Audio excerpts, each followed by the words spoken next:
I was so afraid last week. Yes, it's your girl, Adeola. What's up? As I was saying, I got a very scary call last week from my friend in Osun State. You guys know him now. Karim, yes. Hello, fine girl. Hello. That was me. Fine girl, hello? His voice was shaking. I knew there was trouble because if you know Karim, Abdul Karimu, like we like to call him, very big guy, wide chest, nothing shaking. The guy looks intimidating, but you know, he's a very nice guy. Only for him to start shaking on the phone when he was talking to me. I said, what happened? And what happened? He said, Adeola, I think Boko Haram has come to Osun State. I said that devil is a liar. What are you telling me? He said, fine girl. That was me. Everywhere I look, now soldiers, they see you. Maybe they think that the Chibok girls are hiding here in Osun. I said, now because of that you dey fear? This is why you are panicking, calling me in the middle of the night. I said, Abdul Karimu, get yourself together and go out there and cast your vote. Don't let anybody scare you. Don't let anybody intimidate you. Go out and cast your vote. It's actually a long story. I took my time to explain to Abdul Karim what was happening. But for those of you that don't know what happened, last week was a governorship election in Osun State of Nigeria. And to everybody's surprise, Mr. President deployed about 70,000 security personnel to Osun State. Hey, 70,000! People ask me why. I said I wonder. 15,000 soldiers in one state, 30,000 policemen. They have policemen working in Osun State too. 8,000 state security officers, DSS. 20,000 civil defense officers because of election. Yebo.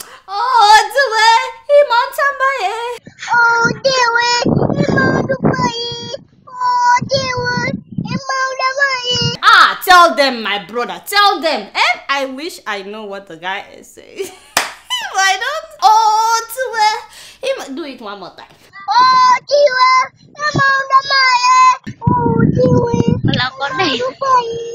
God bless you. You know, someday I will sign you to my record label. Hey, yeah, check. So we have that many security personnel in Nigeria, and Boko Haram has killed 12,000 people. No, seriously. What is our problem? For those who are saying that the officers were in Osun to prevent rigging, how come the officers were arresting only the opposition party members? They arrested about 250 opposition members. Somehow they did not see any thug in the president's party, that is the almighty PDP. Only 5 PDP members were arrested, and those ones were arrested by the police that were working in Osun State, not the security men that were brought in by Mr. President. This is what we call Ojoro now when we were in secondary school. And please, I have nothing to do with APC, the opposition party. I've said it before that many of them were PDP until recently, which makes me wonder the difference between the two parties. So no, I don't get paid by APC to say these things that I'm saying, because I know a lot of people have been accusing me of being sponsored by APC. I have no idea what you're talking about. All I'm saying is we have a serious problem in Nigeria. Don't tell me that we don't have what it takes to finish Boko Haram in one day. If we have about 70,000 security personnel going to monitor election in Osun State, this is not even a federal election. This is a state election. Tell me now, how many Boko Haram members do we have in Nigeria? Are they up to 70,000? I beg. You know, it's been 4 months. No, on a serious note, I don't understand what exactly is going on. Does that mean that we are never gonna find these girls? Have we forgotten about them like many other issues in Nigeria? I mean, more than 200 young girls who were trying to write their examinations. I don't understand. Mr. President, how could you? How could you move on as if nothing happened? Where is Madam Ngozi? Where are all the big shots in Nigeria? Why is everybody quiet? 4 months? Is it because it's none of your daughters? Boko Haram was ready to trade the girls for their arrested members, remember? And the government said no. I don't understand that. We did not negotiate and we did not go after the kidnappers. Does that make sense to you? What are we doing with the Boko Haram prisoners that we refuse to trade for the girls? We are definitely not getting any intelligent information from them because we've not been winning the war against Boko Haram. So why keep them when our girls are being raped every day out there? Is this government deliberately preventing the rescue of these girls? I'm just asking. And speaking of government officials, it's very sad that Omisore, the governorship candidate, had distributed so many bags of rice and, you know, money, and he still did not win. Right now, the man is counting his loss. You these people, and you ate my rice. You took my money. Ah, there is God. And speaking of soldiers, you know that their wives have been protesting? Yes, they're saying that their husbands are being sent out to fight Boko Haram without adequate weapons. They said it's like setting death traps for their husbands. I don't blame these women, no, not at all. You know, many soldiers have already been killed by Boko Haram, which makes me wonder what the government has been doing with all the money that they budgeted for security in Nigeria. Wasn't it 1 trillion naira? 1 trillion naira. And Mr. President is raising another $1 billion. With all that money, our soldiers are still not as equipped as Boko Haram. I agree with these women. It's either you equip these soldiers or take care of the Boko Haram politics. Yes, remember that Mr. President told us a long time ago that Boko Haram members, that they are part of his government. Yes, if he hadn't seen anything, he wouldn't have said something like that. If only he would name the people that he knows. I hear both sides of the story. People who are not from the north, they would tell me Boko Haram was created by northerners in order to destabilize Jonathan's administration because he's a Christian. Remember that Buhari had promised that Nigeria would not be at peace because he lost in the last election. And then they will say, oh, it is good that Boko Haram is now out of control, killing those northerners who started it. A lot of the top military officers in Nigeria, they are from the north. So if they cannot control Boko Haram, they must be using it to discredit Jonathan. Now, people that are from the north, they will tell me Boko Haram has been in existence before Jonathan came into power. In fact, it was Yaradua that was president when they killed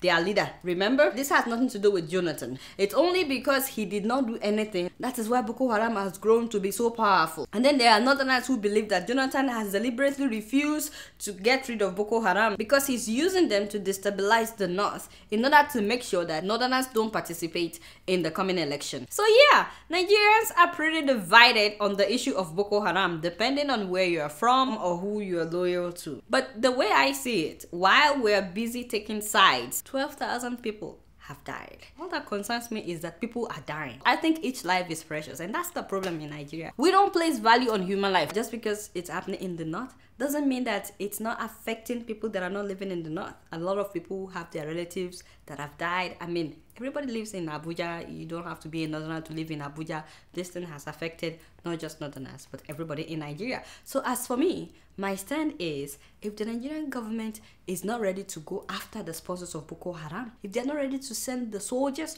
to go and get rid of Boko Haram, like those 70,000 soldiers, then let them hire mercenaries from outside Nigeria. Let those ones come in and clear all the sponsors and members of Boko Haram. I don't think they should keep wasting the lives of these soldiers if the soldiers are not well equipped. That is my stand. But you guys know that I don't know anything. Guess what? I'm just keeping it real.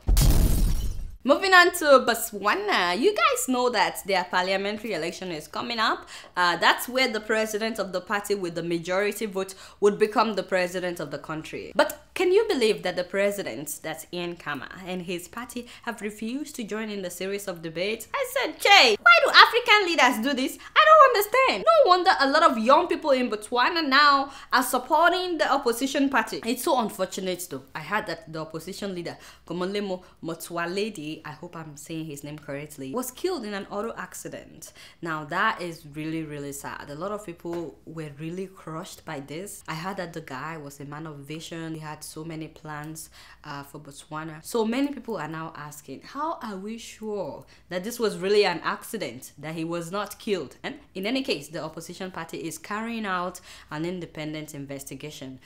Please accept my condolences, people of Botswana, about the death of the opposition leader. Meanwhile, young people in Botswana are saying it's time for a change in the quality of education, for example. Not only that, they are saying that unemployment rate is too high. People are saying that they are tired of unpaid internships, that they want real jobs, decent jobs with good pay. And I don't blame them, because Botswana actually has a very, very good economy. Go and check them out. And it is reported that Botswana is the least corrupt country in Africa. And they only have about 2 million people. So why are people not enjoying this great economy? The diamond industry keeps booming. So where is all the money going to? What is the government doing with the money from mining diamonds?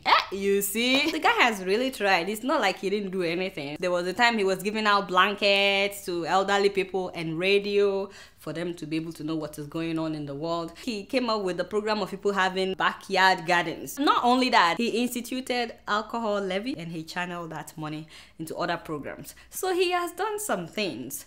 It's just that people are saying, well, maybe we deserve better if our economy is this good and we are the least corrupt country. It's just like in Nigeria that they tell us we have the largest economy in Africa, and poor man still know they see the result for him table. By the way, the guy doesn't attend UN summit or AU meetings. No. It's just that he doesn't think he needs to. But my Botswana friends are saying that how will you put Botswana on the world map if you don't participate in the things that other African leaders are doing? And you know, the guy is good looking. He's the most eligible bachelor in all of Africa, the only African president with no wife. So I'm trying to say that I don't do matchmaking, but I'm suggesting that maybe it's time that Mr. President attend some of this international forays. Maybe if he gets out of Botswana, maybe he would find his dream wife. Of course, she has to be tall and slender. Because he said it before that he's looking for a woman that is tall, very tall and slender. Anyway, while the president of Botswana refused to participate in the presidential debate, guess what the Nigerian government is doing regarding the coming election? They are now censoring TV stations and radio stations. The National Broadcasting Corporation released a statement in May that before any radio station or TV station can broadcast any political programs or interviews, that they must be notified at least 48 hours ahead. In fact, I have a copy of the statement right here. The NBC will no longer tolerate the repeated abuse currently observed with the genre of program, particularly inciting, provocative, and highly divisive comments frequently served to the public as live political broadcasts. Hey, you know, when I read this, I said to myself, which program exactly are they talking about? Which program? Oh, because you know, I watch Nigerian channels here. I watch Channels TV, I watch is it TVC? I watch all these Nigerian channels, not NTA. Are you out of your mind? Don't you know this is owned by the Nigerian government and they will never see anything bad about the government? As I was saying, 2015 is already a settled matter. Goodluck Jonathan will be president in 2015, whether they contest or they don't contest. If they say the blood of the dogs and the baboons will be stoked in water on the street, in blood on the street, in salt water on the street, we will help them soak them in blood. Oh boy, I appreciate that. Unfortunately, I don't think this applies to somebody like Mr. Asari Dokubo, because you know the man is with Mr. President. So if people like him can get away with saying anything, what kind of program are they talking about? I wonder what these people will say about my doctor. Doctor Njakiri Damages. I do well, my brother. Make sure you watch his show. Somebody like Dr. Damages would have been arrested a long time ago. No, not me. Yeah, they know I'm very innocent and they know that I don't know anything. But you know, the question is, who exactly is NBC regulating? No, really. And also, who approves when the president's party wants to broadcast something on TV? Or is it that the 48-hour protocol doesn't apply to them? If only they know it makes them look bad in the international world. Because I know that Mr. President likes to look good to the outside world. But seriously, this makes them look like dictators. But you know, wait and be my own. I'm just keeping it real. So you guys know that I love inspirational stories, and guess what? I saw the video of another man that inspired me. This man lives in Cocoville in Elubo, that is in western region of Ghana. The man has no legs, yet he's doing wonders. Take a look. The mere sight of him going about his chores sends goose pimples all over down the body of the news team. He's happily married to beautiful Alice Ishen, and the couple is blessed with 4 males, of which the eldest son, Evans Quayson, 16 years of age, and a second-year student of Kakim Technical Institute. Residents confirmed that this 5-bedroom house roofed with bamboo, which he occupies with his family, was built by himself. Whenever there is a leakage, he climbs a ladder unassisted to the top of the building and replaces the damaged ones with new bamboo sticks.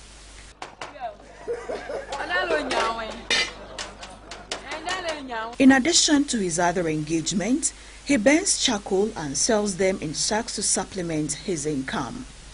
It is marveling to see him move slowly through this cold brook with sacks on his head as he returns from the site where he burns the charcoal. He then hires people to bring the sacks of charcoal to the house from where they are sold to his customers. Big Man owns a farm, clears the weeds all by himself. Big Man had to crawl for almost an hour to arrive at his farm. Seeing him squat with a cutlass in hand as he weeds in his 2-acre cocoa farm is a spectacle. Oh my God, like, oh my God, you know, I don't even think that I need to say anything else after what you just saw. I'm just hoping though that you've been inspired somehow. So don't stop trying, even if it hurts. Keep trying your best at whatever you do. And guess what? I'm just keeping it real. So this is one of those no be me talk am stories. Apparently, the son of Ghanaian foreign minister, Madam Hannah Tate, did the unthinkable. Hey, yes, oh, sex tape. Hey, sex tape. Oh my God, they don't. Oh boy, what is the meaning of this now? They don't have to see everything that I talk about. I've warned you, Kolido. I said I have little girls and boys that are watching this program. Take down the photo. You should be ashamed of yourself. As I was saying, can you imagine that the 19-year-old boy, Colin, filmed himself doing it in his car with a young lady called Felicia? I'm hearing that she's the daughter of the VC of the University of Ghana. Honestly, young people of nowadays, hey, be careful, be careful. Hey, whatever we do, you know, all of us young people, either we like it or not, it doesn't just affect us, it affects everyone around us. I'm not saying that you should not live your life well, because I know some of you, nobody can tell you anything. Yeah, waiting be my own. But make yourself proud. That is what we are trying to say. If you make yourself proud, everybody around you will be proud of you. Yes, everybody will be proud of you. Now, having said that, if you are somebody, you need to be extra careful and be sure that you raise your children well, especially before you become somebody. You know, I heard that the woman, the mother of the guy, yes, I heard that she's well known for preaching on Twitter, you know, every day preaching. But since that incident, Madam has been absent on Twitter.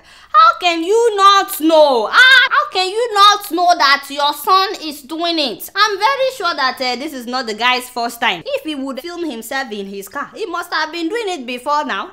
I know that it's not in my position to say anything about this, but it's better to train those kids while they are young before they become big. Like this one, he has become too big. No matter what I say, he likes to put up pictures that I did not send him. And you see, oh, what? My dear, no, I have warned you. Today is your day of salvation. Come here. Alright, y'all, it's been real, and I'm keeping it real right up in here. Until next week, I'ma see y'all later. Peace out.